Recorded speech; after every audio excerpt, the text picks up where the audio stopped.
Hello, I'm the Guru, though some of you would question that. My tips early on in this Masters tournament were woeful, to say the least. Judd Trump exited at the first hurdle, and my first round pick of Bingham to beat Higgins was rubbish as well.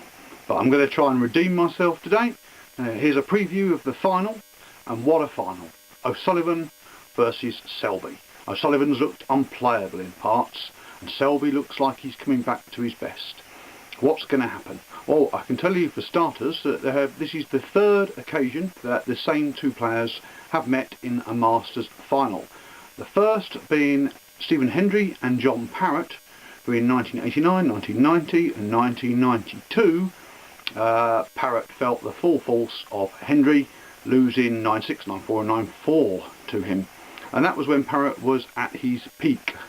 The second time it happened was in 2006, the third time that John Higgins met O'Sullivan.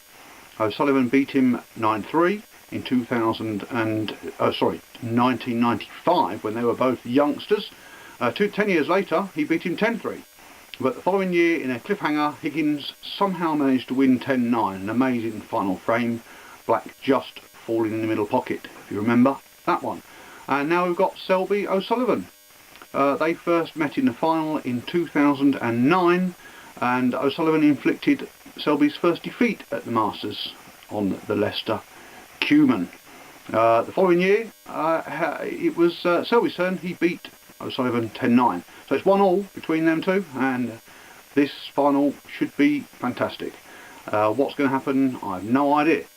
Now, this will be Ronnie's 10th final, which is a record. Hendry did do 9, so that's a record, and it will be Selby's 5th final in 7 years, which is also some feat.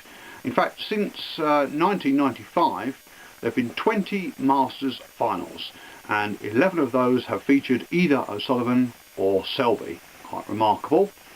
And only 2 of the last 11 finals haven't featured one of those two. So really is a massive game, and the ultimate test for both players. O'Sullivan, silky smooth, unplayable, against the much more hardened match player and mentally strong Selby. It really is fascinating. So I'm going to attempt to predict what's going to happen, and the odds are behind me there. Bookmakers have the 10-7 sort of mark, the favourite for O'Sullivan to win. I'm going to plump for a wider margin of victory and have a stab at 10-4 and 10-5 in favour of O'Sullivan. I could be horribly wrong, but just in case I am, we cannot leave 10-9 to Selby alone. It's a fair old price. He's won 11 matches on a deciding frame. He's never been beaten in a deciding frame. So if it does become a war of attrition, then Selby's got to be the man. So we'll go with that. Just one more little stat for you on the century break front. Ronnie's had 2 this time round, and Mark's had 1.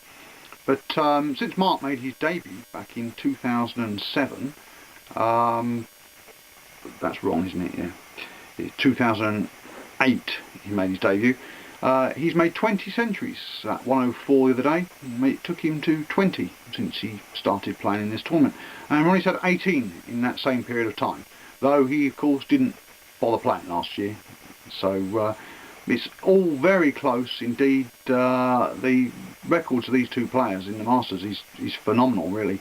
And let's hope we get a real treat this afternoon and this evening. I can't wait. Tell me what you think is going to happen on the Facebook page, and we shall see. I'll be seeing you.